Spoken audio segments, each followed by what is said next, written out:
Halo guys, kami dari kelompok 2 akan menjelaskan tentang perjalanan penyakit gagal jantung. Namun sebelum itu, saya akan memperkenalkan anggota kelompok saya. Yang pertama saya sendiri, Regina Margaret Berhimpon, Laurena Karepu, Julietto Matala, dan Swingli Winokan. Sebelum kita masuk dalam penjelasan perjalanan penyakit gagal jantung, kita perlu mengetahui apa itu gagal jantung. Gagal jantung merupakan suatu keadaan di mana jantung tidak dapat lagi memompa darah ke jaringan untuk memenuhi kebutuhan metabolisme tubuh, walaupun darah balik masih dalam keadaan normal. Nah, teman-teman, mengapa banyak orang mengidap penyakit gagal jantung? Saat ini kami kelompok akan menjelaskan bagaimana perjalanan penyakit gagal jantung. Ada beberapa faktor penyebab terjadinya gagal jantung. Yang pertama, disfungsi miokard, akut miokard infark atau miokarditis.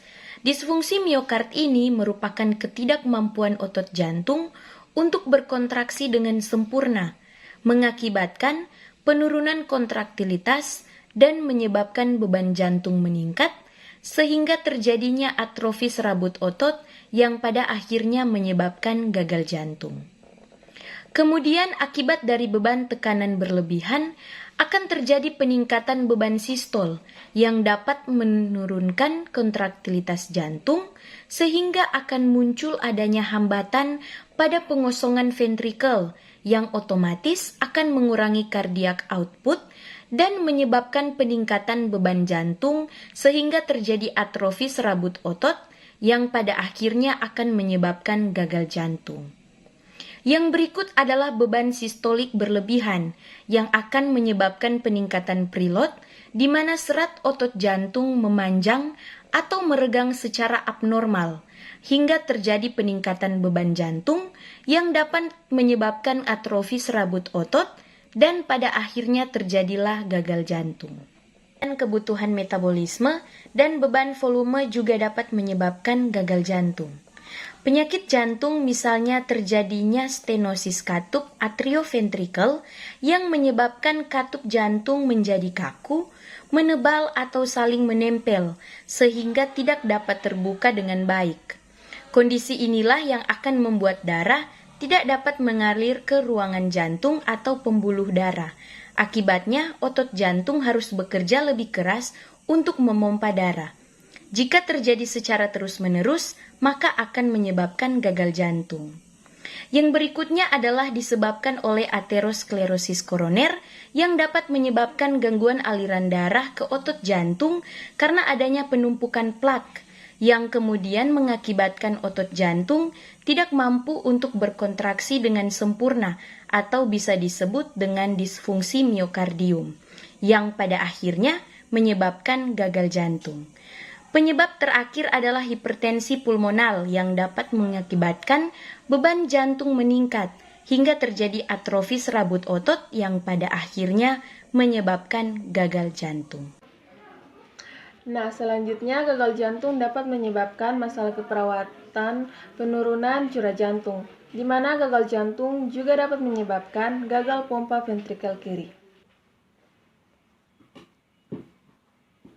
Pada gagal jantung ventrikel kiri dibagi menjadi dua, forward failure dan backward failure.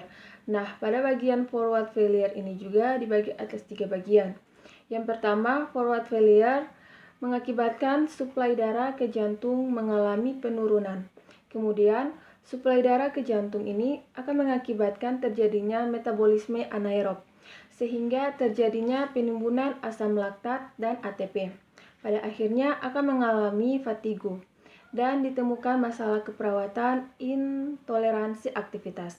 Selanjutnya, forward failure juga mengakibatkan suplai O2 ke otak mengalami penurunan sehingga mengakibatkan sinkop dan dapat ditemukan masalah keperawatan perfusi perifer tidak efektif. Kemudian yang terakhir, forward failure mengakibatkan juga RAA mengalami peningkatan, sehingga mengakibatkan renal flow mengalami penurunan. Akibatnya terjadi retensi NH2O, sehingga dapat ditemukan masalah keperawatan hipervolumia. Kemudian pada backward failure LIVD akan meningkat sehingga menyebabkan tekanan vena pulmonaris meningkat dan terjadinya peningkatan tekanan darah kapiler paru.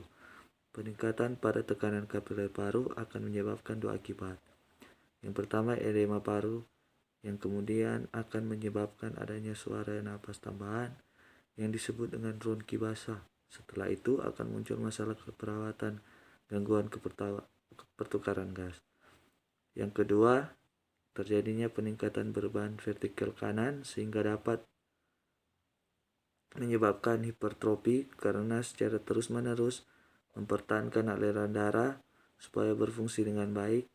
Hipertrofi vertikal kanan kemudian akan menyebabkan penyempitan lumen vertikal, dan hal ini juga menjadi penyebab dari gagal pompa vertikal kanan.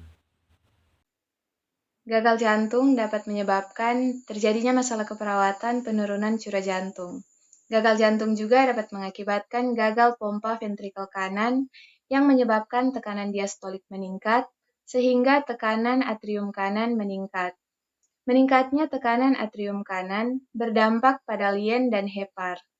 Pada lien terjadi pembesaran atau pembengkakan lien yang disebut splenomegali, yang nantinya akan mendesak diafragma dan mengakibatkan sesak nafas, sehingga muncul masalah keperawatan pola nafas tidak efektif. Pada hepar terjadi pembesaran atau pembengkakan hepar yang disebut hepatomegali, yang nantinya akan menyebabkan tekanan pembuluh portal meningkat, yang mengakibatkan cairan terdorong ke rongga abdomen, sehingga terjadi penumpukan cairan di perut atau asites. Terjadinya asites ini dapat menyebabkan munculnya masalah keperawatan ansietas.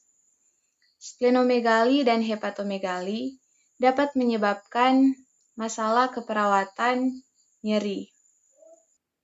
Selain menyebabkan tekanan diastolik meningkat, gagal pompa ventrikel kanan juga dapat menyebabkan jantung tidak dapat mengakomodasi semua darah yang secara normal kembali dari sirkulasi vena.